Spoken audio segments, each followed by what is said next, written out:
Assalamualaikum. Today I will discuss Sartre existentialism. So let's begin. The philosophical career of Jean-Paul Sartre, 1905 to 1980, focuses in its first phase upon the construction of a philosophy of existence known as existentialism, and Sartre's early works are characterized by the development of the classic phenomenology. So phenomenology क्या होता है कि that it is something related to the conceptual consciousness. Alright, so what means is existentialism? Existentialism का concept सार्ट्रे देते हैं कि existentialism means humanism. To be human is characterized by existence that precedes its essence. इसका मतलब ये है कि सबसे पहले इंसान इस दुनिया में आएगा, उसका एक वजूद होगा, उसकी एग्जिस्टेंस होगी, एंड देन वो इस दुनिया में रहते हुए when he will be confronting with the world, he will ultimately find its on meaning and it's on meaning of being, it's meaning of its existence. ठीक है, तो वो अपना एसेंस, अपना कैरेक्टरिस्टिक खुद ढूंढेगा. इट्स नॉट लाइक कि जो दूसरी चीजें होती हैं, जैसे कि उनके लिए, जिससे एसेंशियलिज्म वालों का ये कहना था कि जो एग्जिस्टेंस, जो एसेंस होता है दैट प्रीसीड्स द एग्जिस्टेंस, यानी कि पहले जब इंसान इस दुनिया में आता है तो वो एक इनेट पर्पस के साथ आता है, लेकिन जीन पॉल इसके बिल्कुल ऑपोजिट है. ये कहते हैं कि man first of all exist, encounters himself, surges up in the world and defines himself afterwards. If man as existentialist sees him not is not definable, it is because to begin with he is nothing. ठीक है, क्योंकि जब इस दुनिया में आता है ना, एग्जिस्टेंशियल फिलोसोफर्स ये मानते हैं कि दैट ही इज नथिंग, वो उसका कुछ भी नहीं होता, उसकी सिर्फ एक मैटर की एग्जिस्टेंस होती है, एक बीइंग की एग्जिस्टेंस होती है, और उसके बाद जब वो आता है तो वो नथिंगनेस को अपने साथ लेकर आता है, because his existence is nothingness. So he will not be anything until later, and then he will be what he makes of himself. उसके बाद वो अपनी नथिंगनेस को अपने साथ लेकर आया, और उसके बाद जब वो कन्फ्रंट कर रहा है दुनिया में, यहाँ पर रह रहा है, अपनी एग्जिस्टेंस को प्रूव कर रहा है, तो फिर वो अपना एसेंस कोई ना कोई ढूंढ लेता है.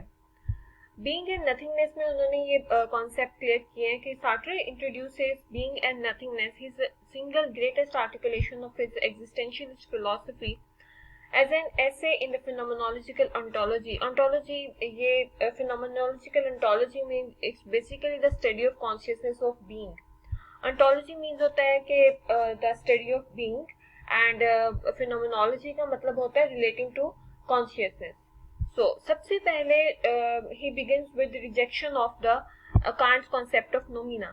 कांट का कॉन्सेप्ट हमें पता है कि कांट ये कहते हैं कि जो फिजिकल ऑब्जेक्ट हैं उसमें दो तरह से वो उसको डुअलिटी में डिवाइड कर देते हैं. वो कहते हैं कि एक फिनोमिना होता है और एक नोमिना होता है.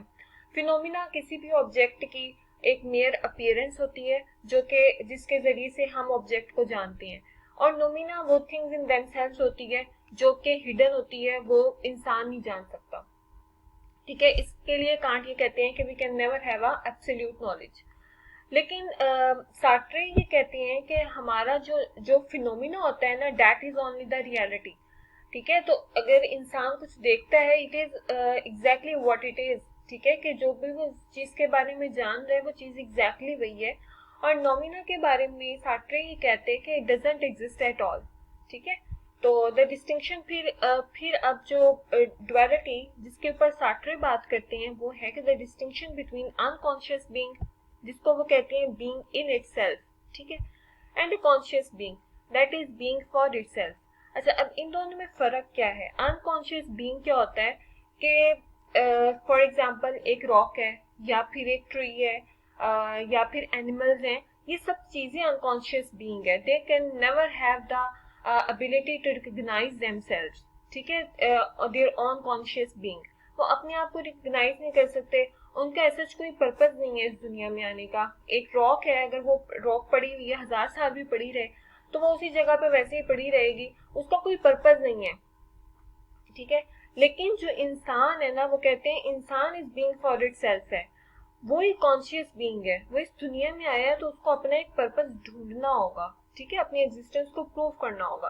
तो ये दो तरह के डिस्टिंक्शंस आ जाते हैं. वो कहते हैं कि since for itself like man lacks a predetermined essence, it is forced to create itself from nothingness. वो कहते हैं क्योंकि इंसान के पास कोई एसेंस नहीं है. ठीक है, जैसे कि एक ट्री होता है ना, उसका एक एसेंस है कि वो या तो फ्रूट्स दे रहा है या वो फ्लावर्स दे रहा है आपको, तो उसका एक एसेंस है, वो एक प्री डिटर्मिन्ड एसेंस है उसका, ठीक है। लेकिन जो इंसान है ना, as it originates from nothingness से वो आ रहा है, ठीक है। तो नथिंगनेस से ही अपने आप को क्रिएट करेगा, वो अपना एसेंस खुद क्रिएट करेगा। So the being for itself possess meaning only through the perceptual foray into the unknown future। वो कहता है कि जो being for itself है ना, एक्चुअली इसका कोई एसेंस होता ही नहीं है। किस तरह से एसेंस नहीं होता?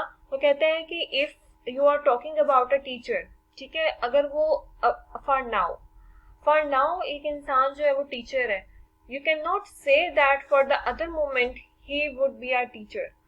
मतलब हो सकता है कि उसका जो एसेंस है वो तब्दील होता रहेगा, ठीक है, क्योंकि वो जो अपनी चॉइसेस के मुताबिक चल रहा है, उसकी जो एग्जिस्टेंस है वो purely as a matter of choices है, और उसकी चॉइसेस जो है वो बदलती रहती हैं। इसी वजह से वो ये कहते हैं कि जो बीइंग फॉर इटसेल्फ है ना, can never have a essence, ठीक है।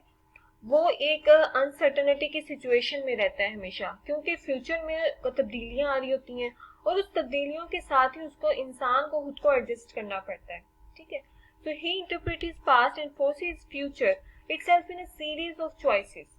तो वो अपने आप को इस तरह से चॉइसेस के जरिए से ही अपनी दुनिया को और अपनी एग्जिस्टेंस को समझता है, और वो एक चेंज में रहता है, ठीक है, उसमें ट्रांजिशन आती रहती हैं। वो बिल्कुल भी बीइंग फॉर इटसेल्फ पूरी जिंदगी एक तरह से नहीं गुजार सकता, ठीक है।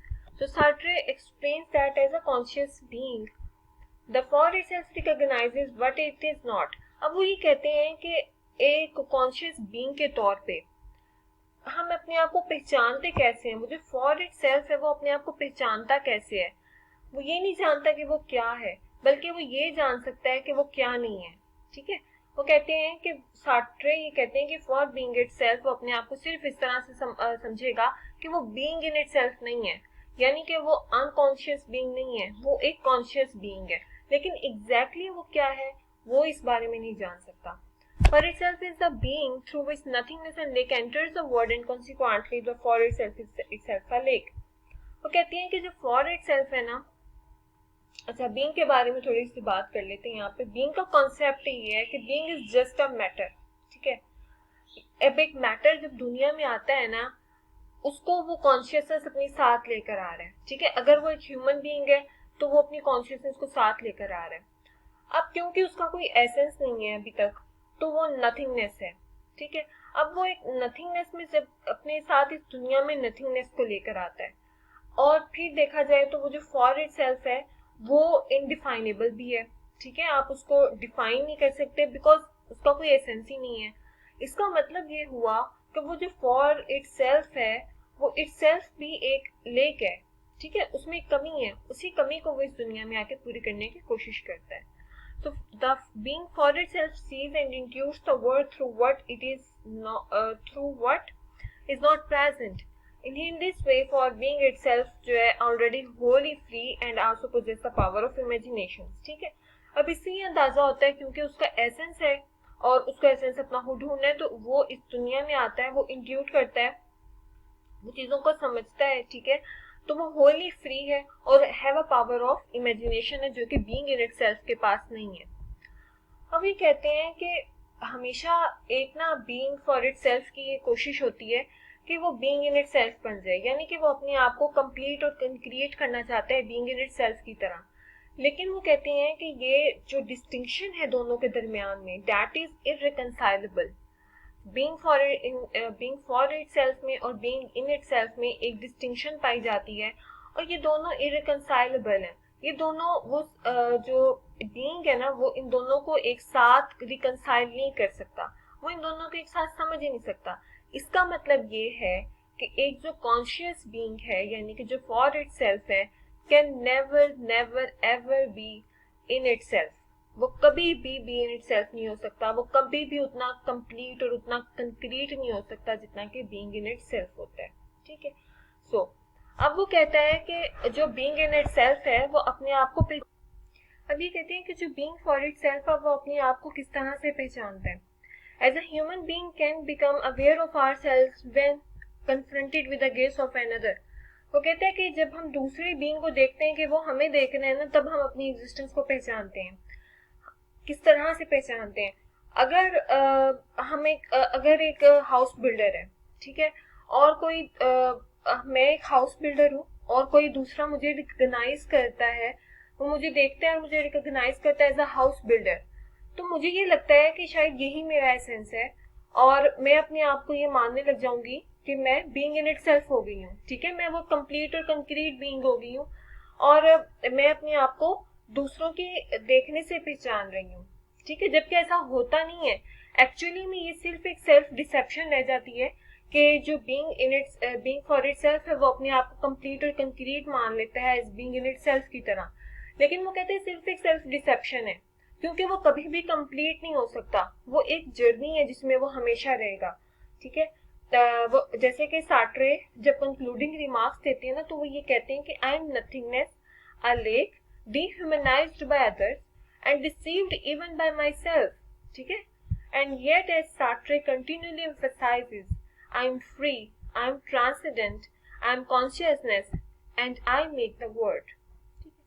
उसके बाद वो कहते हैं कि how to reconcile this two ostensibly irreconcilable descriptions of human ontology का क्वेश्चन सार्ट्रे ने ये नहीं बताया। उन्होंने सिर्फ एक सवाल छोड़ दिया है, लेकिन डजंट अटेम्प्ट टू डेफिनेटली उसको आंसर करने के लिए। उसके बाद देखें तो कंक्लूडिंग रिमार्क्स ये हैं कि that the most essential characteristic of being ये है कि is it's intrinsic absence of differentiation and absence. क्योंकि मैंने आपको पहले बताया कि बीइंग सिर्फ एक मैटर होता है, उसमें किसी किस्म का डिफरेंशिएशन और डाइवर्सिटी नहीं होती। उसमें डाइवर्सिटी और डिफरेंशिएशन तब आती है जब वो बीइंग फॉर इट सेल्फ होता है, क्योंकि बीइंग इन इट सेल्फ होता है तो वो सेम ही रहता है, वो जैसे पड़ा हुआ है वो वैसे ही पड़ा रहेगा, चाहे 1000 साल या लाख साल गुजर जाए। लेकिन जो बीइंग फॉर इट सेल्फ है ना, उसमें ट्रांजिशंस आती रहेंगी, वो खुद को बदलता रहेगा। इसकी वजह से वो एक अनसर्टेनिटी की सिचुएशन में रहता है। ठीक है, तो सार्ट्रे के कंक्लूडिंग रिमार्क्स ही हैं कि that I am a lake, I cannot have a proof of my existence, कि मैं अपने आप को पूरी तरह से नहीं पहचान सकता क्योंकि मैं बीइंग को नहीं पहचान सकता। ठीक है, so I hope you enjoy the lecture. If you have any question you can ask in the comment section. Till then, take care. Allah.